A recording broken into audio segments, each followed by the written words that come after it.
Well, hello, Claire, and welcome to the Rebuilding My Health Radio podcast. I am so excited to have you here today to talk about your health story. Thank you so much for having me, Casey. I'm excited to be here. Yeah, definitely. So you co-founded WellTheory because of your own health journey and that of your sister Ellen. So let's just kind of go back to the beginning of when it started and what you were experiencing. Yeah, so I had a front row seat to my sister Ellen's health journey when she became very sick, kind of in her mid 20s. So I remember a couple instances that were just really scary as her sister. So I remember one time getting a call that she had to pull off the road because she was having trouble breathing. And I went and met her at the ER with my parents, and we didn't really know what was going on. And then a few months later, she was on a road trip with a friend, and her friend had left. So she was on her own in Nevada and got very sick again. And so I remember getting a call from her, and I like had my last work meeting. I got online, booked the first flight out to Nevada, and ended up flying out there and driving her all the way home to California. So a couple just really kind of scary instances of feeling very powerless as her sister. I can only imagine how she felt at that time, and just being really worried about her. And it took quite some time for her to start getting answers and starting to feel like herself again. So I really had a front row seat to that. And I'm fortunate that in my case, I've been really healthy for most of my life. And my own health challenges really started just a few years ago, right before the pandemic started. So I got the flu in January, which knocked me out for a week. It was the sickest I'd been in a long time. And then a few months later, the COVID arrived, the lockdown started, and my own health challenges kind of went haywire. So I remember initially, my toes got really hot, itchy, and swollen, and it was really odd. So I got put on antibiotics for a week, and my symptoms didn't improve. So I called up my dermatologist. We had a telemedicine appointment, and she diagnosed me with COVID toes.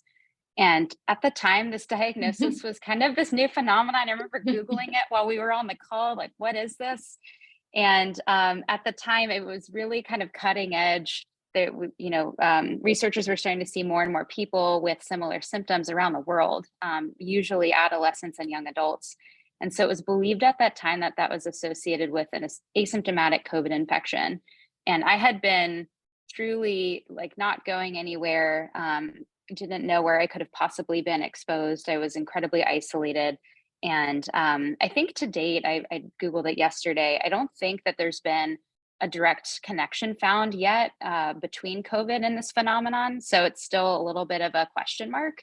But at the time, all anyone was talking about was COVID, and so that was kind of the thought. And so I tested for COVID, had no, it was negative. I had no antibodies. So I think now So that was strange. it was really strange. So I'm lucky because I think it was a red herring, and sort of a sign that something else was going wrong. And so that kind of kicked things off. So over the next month or two, it was thought at the time that like after a couple weeks, your toes would sort of go back to normal, and mine did not fully improve. So I just had this gut feeling like something is going on. So I started getting some blood work done, and my ANA came back slightly elevated. And my doctor said, like, no big deal. It's elevated, but it's low elevated. And so they sort of said, you're fine. Don't worry about it. And I just felt in my gut like something wasn't right. So I pushed for more testing, and that's when I started to see some elevated levels of autoimmune specific markers. And that sort of kicked off this multi-year health journey. So after that, I went to see a rheumatologist to kind of make sense of what might be going on. I didn't really have any other symptoms at the time. And so I wasn't able to get a diagnosis. The best I could get was undifferentiated connective tissue disease, which is basically a fancy way of saying we don't really know. Mhm. um, That's kind of what I got as well. Yeah. really? Elevated Yeah. ANA and yeah, they think some sort of connective tissue thing. Yeah. How did So you feel when you got that diagnosis? right. It's just like, what does this mean? This is not super helpful. So, yeah. Yeah. Yeah, and I think part of the, we talk sometimes at WellTheory about not chasing a diagnosis. You know, even if you don't have a diagnosis, if you're not feeling well, you still deserve to find answers and to feel Mhm. better. But I do think, you know, at least in the conventional medical system, a diagnosis is really the way that things work. You get the diagnosis, and then you get the treatment plan, or you get the labs. And so, I think having this mouthful of a non-diagnosis basically wasn't that helpful at that time. And I just felt like, okay, well, I guess I got to keep pushing. And I remember asking that rheumatologist, like, is there anything I can do, you know, with my diet or exercise, or is there anything I should change based on this? And he basically said, no, you're good. Don't start smoking cigarettes. But besides that, you're fine. And I just didn't really, I was like, okay, I guess I got to keep looking for a different doctor. Right, right. Exactly, exactly. Yeah, yeah. Oh my gosh. Well, I guess at least they didn't offer medication, maybe. So, That's true. Although, the yeah, I guess eventually we did start to have the hydroxychloroquine conversation. One of the autoimmune okay. markers I have is related to lupus, anti double Okay. stranded DNA. And so we did have that talk about, you know, whether that might make sense to start taking Mhm. more proactively. But I just, you know, took the pamphlet and said thanks, and then went home. And by that point, we had started WellTheory. I had a lot more information about functional medicine, and also just about the role that nutrition and lifestyle can play. And so I'm fortunate that I was equipped with more of that information than a lot of people are. But yeah, it's easy to just kind of take the prescription and go with it. Um, so a few months later, after, Yeah. you know, this is, I'm taking you through the whole journey. A Yeah. few months Uh-huh. later, my now husband and I moved from a small apartment in San Francisco into a bigger house in Palo Alto. We were both working from home, and in our place in San Francisco, there was only one door that closed. So it made it a little hard to both work and be on Zoom and things like that. So we moved into a new space that had a little more room for both of us. And a few months into living in our new house, I started developing a wide range of symptoms. And at first it was subtle. So I remember noticing that my cheeks and the tops of my ears would flush and get really hot sometimes. I didn't really know what Hmm. that was about. I started losing my train of thought. I would walk into a room and forget why I was there. I would become really short of breath. We got a puppy kind of early in COVID, and I'd take him for a walk around the block, just a Huh. very moderate walk, and be sort of short of breath. And I've been a distance runner my whole life, so that was a little alarming. Um, And I think right. the worst was really my memory. My memory started to Mhm.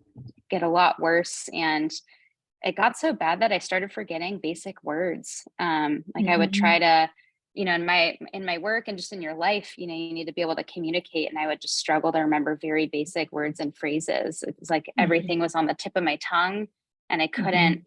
access it. And so I started really feeling like I was kind of losing my mind. And I think because all of this happened during the early phase of the pandemic, at first I was wondering, is this just, you know, the isolation? Is this the lack of Mhm. novelty? Is this just being at home all the time? But I think having such a wide constellation of symptoms made me feel in my gut like something isn't right. I don't know what it is, but um, Mhm. I got to look into this because I don't feel like myself anymore. And you know, the list of symptoms was really long. I also became really tired, even if I slept a lot. I had Mhm. some joint pain in my knees, and as a runner, I've been very, very lucky to not really deal with knee injuries, so that was new. And then I also became really sensitive to cold. So it was just all these different things. I took dozens of tests. It took many months to figure out what was going on. And to me, it felt like an eternity because I really felt like I was not myself. And I was juggling the stress of the pandemic with also feeling the sense of losing my health. And I was really lucky that I had watched my sister go through her journey and find her way to functional medicine. So that really helped me take some shortcuts in my own journey. But I don't think it's a coincidence that both of us have an autoimmune disease when 80% of the people who have them are women, and Mhm. over 50 million Americans have autoimmune disease. So um, it's not surprising that both of us had this journey. And as you know, with all of Right. your guests and your own experience, it's really quite common. So I'm lucky that it didn't take me as long as the average person, but I think on average it takes 4.5 years and 5 different doctors to receive a proper diagnosis. So I'm Yeah. lucky. And if I'm lucky, then something's really broken. Yeah, right, right. Yeah, for sure, for sure. Yeah, I've talked to people who've seen 20 doctors, Yeah, it's just, and it's been decades sometimes before Mhm. they get answers, and super frustrating. Yeah. So kind of what was your next stop then, with or guess who ultimately kind of uncovered this for you, the answers for you? Yeah, my next stop. So I took tons of different tests. Everything came back normal. Like we were talking about before we started recording. You get all these tests and you're told it looks great. And you're like, okay, but I feel awful. So what do I do with that? And I'm fortunate I found my way to a doctor. I worked with a couple of different doctors and didn't quite find the right fit. And so I kept looking and I found somebody, Dr. Austin, who really, I remember sort of the turning point for me was her telling me, I don't know exactly what's going on, but I believe you and we're going to figure it out.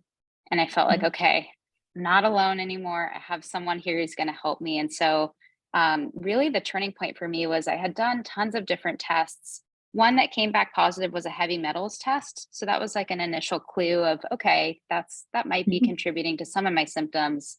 Um, but even so, it was still kind of a head scratcher. And I remember my doctor presented my case to her functional medicine colleagues. And we had an appointment after that. And she said, everybody suggested we look into mold. So let's try that. Mm, So I took a yeah. mycotoxin test, the real time labs mycotoxin test. And that came back lit up like a Christmas tree. And I was like, okay, I Oh. think we might have found it. I mean, the levels were 4 to 5 times like what, a normal person might have. And Wow. as I started Googling gliotoxin, it was like, oh, this causes neurological problems like memory loss and brain fog. And it all started to make sense from there. Then I had this flashback to moving into this home in Palo Alto. I remember when we were touring it, it was still early in the pandemic. So my husband and I had masks on, as did the property manager. And I remember even through a thick mask, it smelled a little bit musty. And I remember Mm, asking the property manager, "Hey, it smells a little off in here. What is that?" And she basically explained it away and said, "Well, we've had the windows closed while we're showing the place, so it's probably just musty air. It'll clear up." mhm, And I think that was my nose telling me that something was off. And our mhm, bodies are so, they've evolved to really warn us about things in our mhm. environment that might be a threat. And Yeah. I think that was my body tipping me off that something wasn't quite right.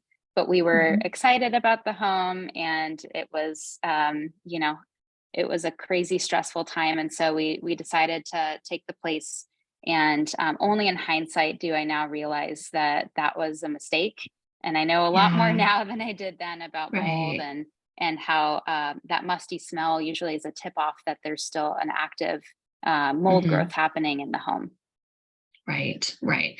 Yeah, yeah. I think it's super important because I've had this conversation before with other people who've had mold illness, just that yeah, they can smell it. And it is now they're like, I think of them as like the German Shepherd, like, Yes. sniffing out, the substance. But yeah, yeah. And they're when they look at places now or go in Airbnbs, they can smell it and know that red flag is there. So super important, yeah, that people kind of are aware of this. It's not just, that it's damp or, musty or whatever. There may be something there. Yeah. Exactly. Yeah. I think similar to how we've evolved, like our noses are built to smell if food has spoiled. I think similarly, like our Yeah. noses are built to Right. smell, those kinds of environmental threats. So Mhm, mhm. I would say, like, for anyone listening who has, suspects or is concerned about mold, like, trust your nose. That'll tell you a lot Mhm. of what you need to know. You won't Right. always smell it, but if you do, that's certainly like a big red flag and a good sign that you probably have some mold growth happening. Right. Right. Definitely. Yeah. Yeah. I'm glad you brought that up. So then what was the next course of action to start helping you get better? So I took the mycotoxin test, and then immediately after that, I did an ERMI test at home. Hmm. So Hmm. basically, it's like a Swiffer cloth, and you wipe dust all over your home and send it in, and it gives you a report. And so, similar to my mycotoxin test, this also came back lit up like a Christmas tree. It was almost, I think it's a logarithmic score out of 20, and ours was maybe a 17 or an 18. So it was incredibly high, almost the maximum score. And so Yeah. from there, I'm lucky. My parents live about 15 minutes from where my husband and I were living. So I immediately relocated and stayed with them. And we, Mhm.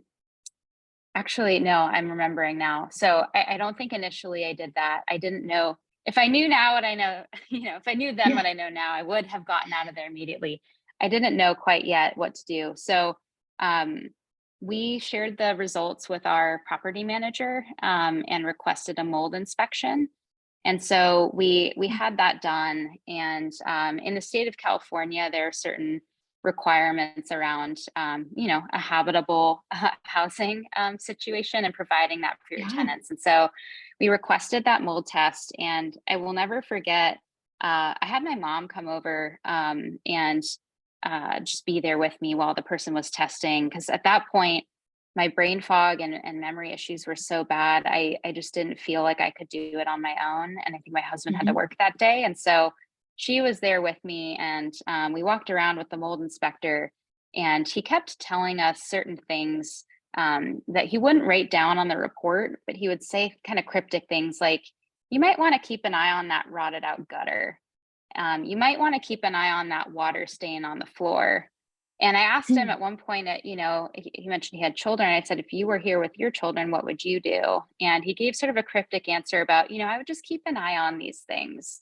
And Mhm. so I remember we waited a couple weeks for the report to come back. I had to keep pestering my property manager and really advocating for us to get these results. And when we finally got them, they hadn't run, or they hadn't included any of the surface swabs that they had taken in the areas that clearly looked like they had water damage. Um, and it was just really sketchy. Like all of my red Yeah. flags were waving. And so, technically, on paper, the house was deemed totally safe. But based on my own gut instincts and my clear health issues, and the timing of all of it, it was clear that something was wrong. So at that point, I moved over to my parents, and my angel of a husband sort of packed up our home and helped us move out. So that Yeah. was what we did initially, was just to get out of there. There wasn't a way to Mhm. remediate. We didn't own the home, Yeah. and the landlord clearly Right. wasn't going to make the changes needed for it to be a safe space for us to live. Right. Right. Yeah. Yeah. So frustrating. Were you able to get out of your lease or at least, or We had yeah. just come up on our year, so we didn't Oh, have to good. break it. I think we stayed there a year and 10 days or something like that. So Wow. Okay. fortunately, it was easy enough. I mean, it was incredibly challenging, but from a lease perspective, we were able to move out. Yeah. Good. Good. And it's so fortunate that your parents were close by, so you had a place to go. It was easy. Mhm. Yeah. Oh, wow. Um, Good, good. So you got kind of to a safer space, and then how did you proceed from there? Yeah, so at that point, I was really at the lowest point of my health journey. This was to date the Yeah. worst that I'd ever felt. At the same time, our beloved puppy, who had just turned 1 year old, he had been battling his own health issues kind of in Oh parallel to no. mine. So I think around 9 months old, he developed a growth in his left rear leg that turned out to be an infiltrative lipoma, which is basically, it was a non-cancerous growth, but it was growing right into his bicep muscle in his leg. And there was a Oh. concern that it might prevent him from being mobile, or that it even could expand to the point that it might be sort of life threatening. So we initially did a surgery over the summer to try to just remove the lipoma, and it grew right back. And so Oh it ended no. up being that the only option that would definitely save his life would be a full amputation. So Wow. at the time that we moved out, I was the sickest I'd ever been. Our puppy was just about to get his surgery. And it was a really low point in my life. But I was Yeah. very fortunate by that point. My sister and our co founder, Wallace, and I had started WellTheory, which maybe we can talk a little bit more about. But that really provided a great resource for me as I was trying to navigate my own health issues and supporting my dog and trying to figure Mhm. out where to live. Having sort of a support system, somebody that I could meet with twice a month and just talk through all the things I was going through and figure out how to support my health and get through Mhm. this dark point in my health journey really made a big difference. So yeah, Yeah, yeah, it's a good. So lot to Well relive. Theory, yeah, definitely, definitely. So Well Theory was already going at that point. Yeah. Yeah, well, theory was already going through most of my health journey, and so Mhm. both my sister and I have really we were inspired to start Well Theory to really apply the Mhm. things we were learning from our own health journeys. Ellen had a Mhm. bit of a head start on me, so Mhm. I've been incorporating my own experiences too. But yeah, Well Theory was already up and running, and I'm actually Well Theory's official first member. Oh So my gosh. I'm the head of product and really believe in kind of testing out your own product or Mhm. service. And so I'm very lucky that I got to be Well Theory's first member. And Jessie, my nutritionist, has really been sort of the quarterback of my health journey for a long period of time now, just being a thought Mhm. partner and sharing results that I'm getting, figuring out a good anti-inflammatory nutrition plan to support detoxification. I mean, any question, big or small, she's been able to help me answer. And particularly when I was dealing with a lot of brain fog and, Mhm. really went through a period of time where my mood was really affected. I felt Mhm. very sad, very depressed. She was able to take on some of the heavier lifting around helping to weed through all the information and figure out what really mattered and what I should focus on. So I will always Mhm. be very grateful to Jessie and really am inspired by what we can try to do to help other people who are in similar situations to mine, whether it's mold illness or whether it's autoimmune disease or whether it's something you don't know what to call yet, but you're just not feeling Mhm. well. Right, right. Yeah, absolutely. Um, yeah, great. Yeah, so it sounds like she kind of got you on the lifestyle track with an anti-inflammatory diet to kind of take the burden off your body. Um, yeah, so I guess, what steps did you take that really started to help you feel better? Yeah, so Jesse and Dr. Austin, who I mentioned earlier, were kind of my initial core team, and it's Mhm. really grown over time. I'm guessing this might resonate with others listening who have kind of a whole roster of practitioners they work with. Yeah. But yeah, so in terms of my kind of healing protocol or my treatment plan, it's really been sort of multi-pronged. So the functional medicine doctor I was working with eventually referred me to Dr. Neil Nathan, who Mhm. is an integrative doctor, I believe, who really specializes in complex cases. I was thinking about him the other day, and it reminds me of the Statue of Liberty quote, like, bring me your tired, your poor, your weary, or whatever it is. It's like he sort of welcomes in all of the patients who haven't been able to get answers from anyone else. Mhm. And I think as a result of that, he's really built a practice that focuses on mold illness, Lyme disease, and other chronic, kind of poorly understood illnesses. So Mhm. we brought him onto the team, and he really constructed a lot of my mold specific protocol, which Mhm. really has it's had a couple of different components. So first, he put me on a bunch of different binders, sort of Mhm. designed for the different mycotoxins that I had in my system. So specific medications and supplements, really designed just to try to bind Mhm. and pull those toxins out of my system. also some antifungals to try to mobilize things to pull out of my system. Mhm. And he really emphasizes a low and slow approach, because if you start Mhm. adding in binders and antifungals and you're mobilizing toxins faster than your body can process them, it can make you worse.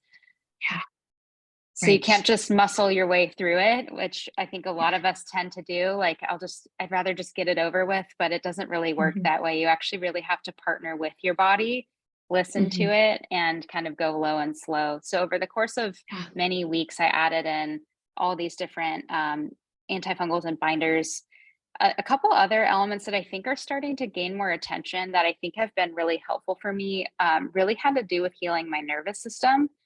So, Mhm. when you're exposed to something that threatens your body, whether it's a virus or mold, in my case, both, your limbic system raises the alarm and basically tells you your safety is threatened.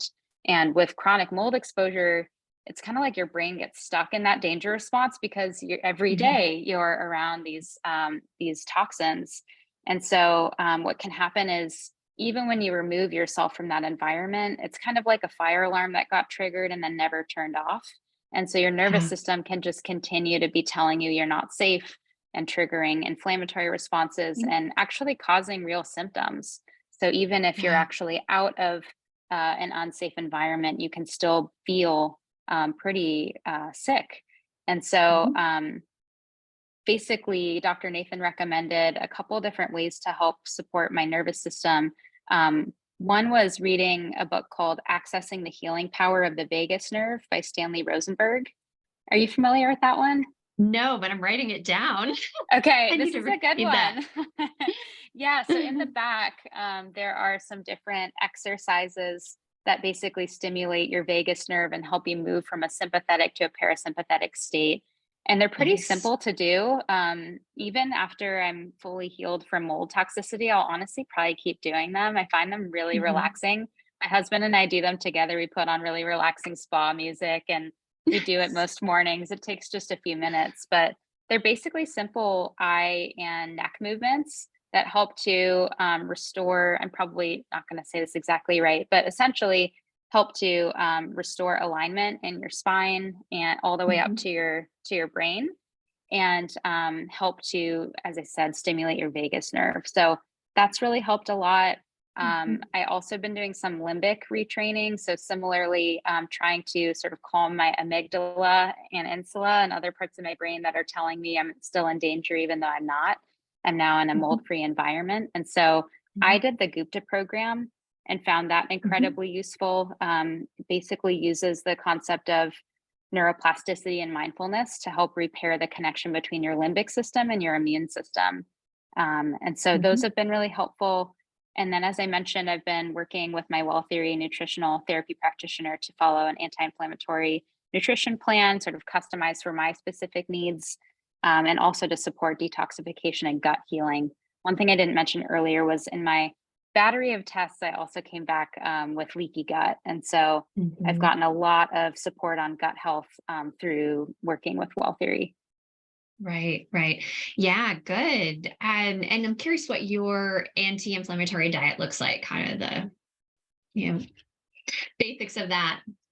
Yeah. So it's looked different over time. I did follow the autoimmune protocol AIP, which I know you've spoken about Mhm. before, I think on your podcast. Mhm. Um, but so initially I did that elimination process and then reintroduced foods from there. So these days I'm pretty much following a gluten-free diet. And for a while I was following gluten and dairy-free. But I've been able to successfully reintroduce dairy. So now these days, I'm pretty much just gluten free, which is pretty easy to do, especially in California, compared to like Mhm. no nightshades or, some of the eliminations that I had previously. Mhm. Yeah, that's fantastic that you've been able to bring back dairy. That's exciting. It is huge. My sister and I have an older brother who runs a creamery, so Oh my gosh. it's helpful to be able to support him. And enjoy some cheese. It's funny, for the last couple years when I was dairy free, I was still a member of his cheese club. So every 3 months I'd get a big box of cheese and then just give it straight to my husband and like, enjoy. Oh, So no. it's nice to be able to incorporate those foods again. But one thing that was really helpful through my WellTheory experience was really demystifying elimination and reintroduction processes. We've had so many members who have joined who have tried these on their own. I've certainly done something like that before. I had done the Whole30 in college, and it can be really hard to know, like for reintroductions in particular, how much do I need to have and how long do I need to wait and what symptoms should I look out for and how do I know if a food Mhm. is really kind of safe for me to eat or supportive for my healing right now. And so having a structure to plug into where someone who's done it many times can guide you has been really helpful, so that I feel really Mhm. confident now about the personalized nutrition plan that I follow. My sister and I, Nice. share our genetics, but we have a pretty different looking nutrition plan, Mhm. because we're different. Everybody's different, and so I think that's one area where having somebody to really guide you through that process of Mhm. personalization and figuring out what really works specifically for you is helpful. Mhm. And also that can change. Like as I healed my gut, I was able to bring in foods that I wasn't able to tolerate before. And so that can be really a dynamic process. Right, right. Yeah, absolutely. Yeah. And you were in the Well Theory framework. You had you call it a coach or nutritionist, yeah, that you met Yeah. with a couple times a month. And um, what else did that include?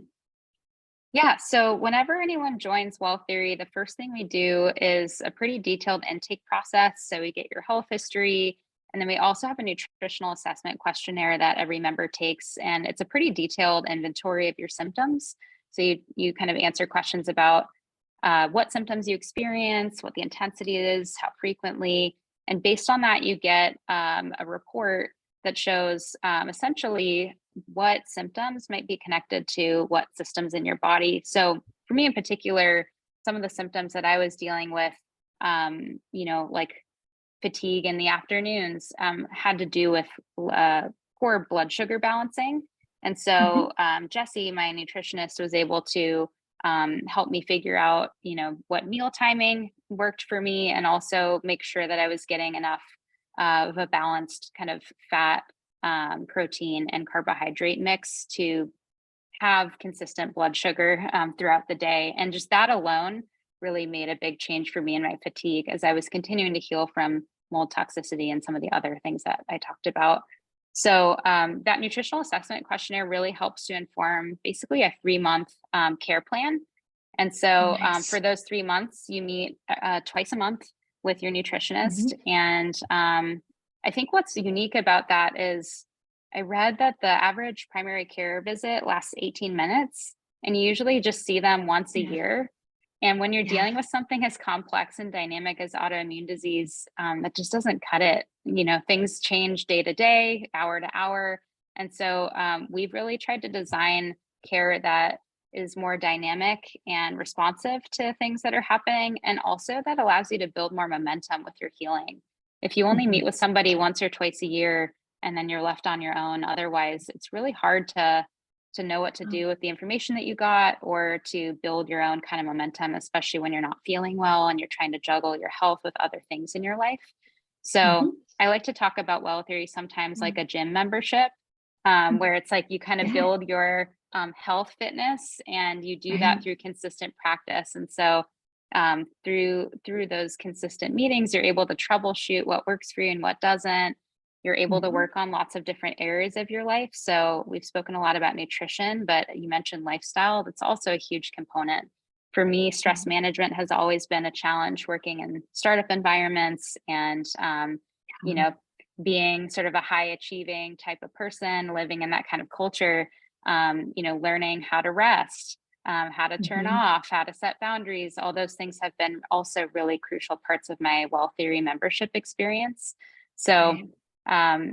yeah, that's basically what the experience is. In addition to those twice a month appointments, you can message your nutritionist or health coach anytime. So if things come up, if you're in a flare, you're able to get Mhm. answers and support.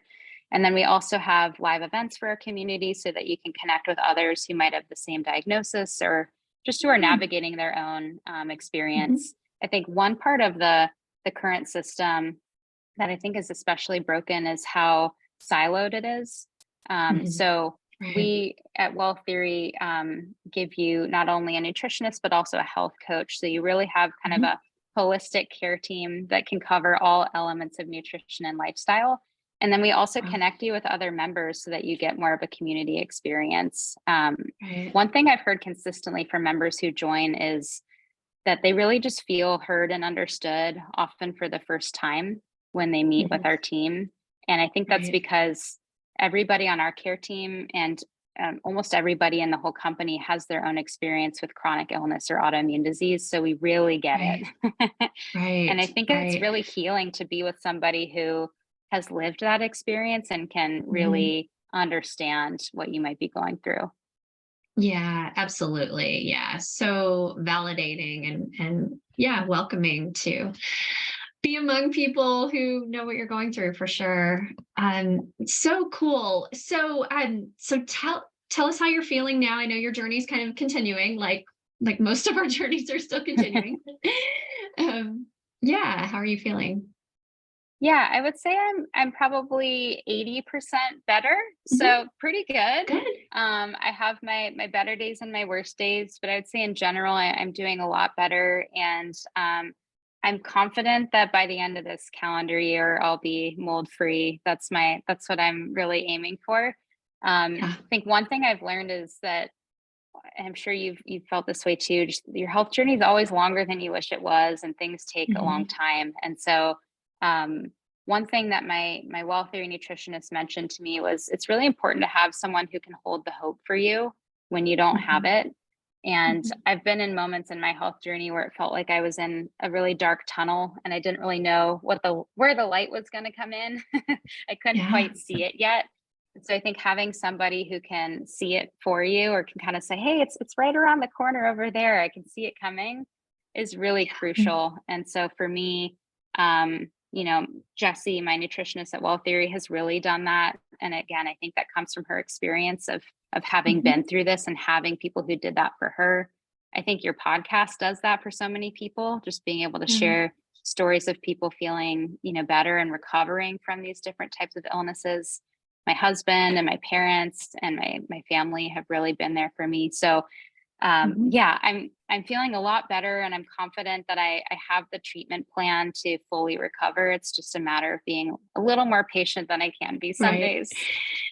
Yeah, I know that feeling. Yeah. So like you're on a kind of a slow moving train. You're going to get there. It's just, taking a while, but yeah, I feel like the days really add up, like every day you do the things you're supposed to do and make the, good decisions, and it just pretty quickly starts to add up. And it's like, oh, wow, I've already been doing this for, 6 months or a year or whatever. And time goes pretty quickly, but I'm so glad to hear that you're feeling so much better. And yeah, look forward to hearing more about your journey as you continue to get better. Well, Claire, just a couple more questions. What advice do you have for others who might be going through mold illness or mystery illness, anything like that? Yeah, so much. So I think, like I was just saying, I do think finding someone who can hold the hope when you can't is really important. So if you haven't found that person yet, keep looking. It's helpful to have someone who can do that. One thing I've learned more recently, kind of in the longer term of this treatment experience, has been the importance of infusing humor and joy into the healing experience where you can, especially when you feel like there is none. I think for a while I was so focused on getting better that I kind of felt like being a patient was my full-time job. And I was taking so many binders and antifungals that I had 2 pill packs per day that were just like bursting open because they were so full. And it was so much to keep track of that I created a checklist that I would print out every day with all the things I was supposed to do. And I would carry it around and I would check things off. And I think it was really helpful earlier on, especially when I had such severe brain fog. But at some point it became kind of disheartening just to print it out Mhm. every day and like, okay, I've got 24 things I need to check off to get better. And I think you can become like a perfect patient, but you can also be totally miserable while you're doing it. And so my Jesse, my WellTheory nutritionist, recommended like, hey, what if you could just bring a little bit of humor into the experience? So I started. I have some nasal sprays that I do for the mold, and so I started Mhm. putting on like some of my favorite songs and dancing while I did while I was spraying the nasal sprays. And my husband Brandon started doodling on my healing checklists, so he would draw little funny pictures. So as I moved through the Oh, checklist, nice. I would have these little kind of Easter eggs of things to look forward Oh, to. One thing I forgot to mention that's been helpful for me is infrared sauna. So I watch yeah. exclusively kind of guilty pleasure TV while I'm in the sauna. So just trying to pair a little more like joy and humor and lightness Mhm. with the healing Yeah. process, because I think your life can feel, at least for me, my life started to feel very small during the healing journey, Mhm. where it's like you Mhm. can't do this or you shouldn't do this. I stopped running. I've been a runner my whole life, and I stopped running because I had read about it potentially worsening leaky gut.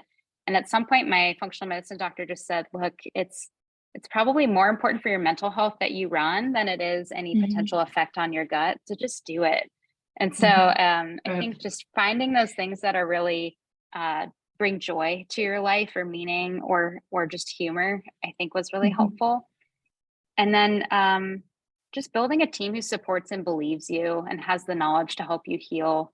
I think it can be challenging, as we talked about. People will get 5 doctors or 20 doctors. You look through all these different practitioners, but once you find somebody who really supports and believes you and who you believe is going to help you, that in itself is incredibly healing. Knowing that somebody is looking out for you, you're in good hands. So if you haven't found those people Right. yet, keep looking. If we can help you at WellTheory, we would love to. Like, that's really what we try to do every day because Yeah. we've been there before.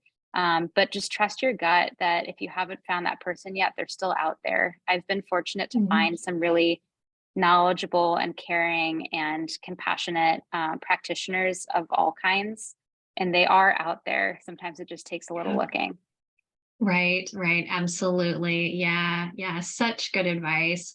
Well, will theory is such a bright spot, I feel like, in healthcare today. Like, when you look out at the industry, like, what else do you see that's kind of promising that to give you hope in terms of the way the industry's going? Yeah, we've definitely talked about how the system is broken, but I do think there are some exciting sort of developments in the healthcare space. One thing that I think has gained more steam is really the role that behavior and lifestyle plays in health. Research has shown Yeah. that the majority of chronic disease is lifestyle driven. 80% of your health is based on your lifestyle and everyday habits. So the food you put in your mouth, how you move your body, what your relationships Mhm. look like, how you manage stress. And those are all things that are very much in your control. So I think that's really exciting. As I mentioned, we've Mhm. created this sort of collaborative care team model at WellTheory where we have registered dietitians and nutritionists, and they're really focused on the big picture kind of care plan strategy. And they focus a lot on dietary changes and finding the root cause of what might be going on. And then our health coaches operate more as the behavior change experts, because even if you know Mhm. what to do, actually doing it can be pretty hard. Right. So I think this bigger focus on the role of everyday habits and Mhm. other types of practitioners besides Mhm. your kind of typical MD, I think is really Mhm. exciting. Um, I think another area that's gained a lot of steam more recently is just interest in gut health and Mhm. research around the importance of that. And we know that 70 to 80% of our immune system lives in our gut. So when it Yeah. comes to autoimmune disease, I think that diet is a really overlooked and unrecognized part of the puzzle in terms of Mhm. healing. And I know that's something you talk about a lot on your podcast, but um, Yeah. most doctors are not experts in diet or behavior change. Many of them get less than 20 hours of nutrition training in medical school. So I think that's where, the proliferation of information and also other kinds of practitioners who really focus on gut health support, I think that's really promising. And then the last piece I'll say is, long COVID has really dominated so much of the headlines and research Mhm. lately. But I do think what's really beneficial about that is, there's a lot more attention on chronic illness and how that affects people, Mhm. particularly employees in the workplace. Um, Mhm. I was really lucky that when I was at my sickest, I was working at WellTheory. So everybody got it. I Yeah. couldn't have been in a better place to be struggling with my health because Right. everybody I worked with really got it. But for most people, it's not that straightforward. You might have a manager who doesn't really know anything about autoimmune disease or chronic illness. And it's hard to tell your manager that you're not feeling well when you might not be able to explain exactly why. Or even if Mhm. you can, Yeah. they might just not understand. So I think that there's a bigger emphasis on, supporting people with chronic illness in the workplace and just in general in their lives. And I think that's Mhm. really positive. I'm hopeful that that will really help everybody who's struggling with any kind of illness or disability to get access to more resources and to be more recognized.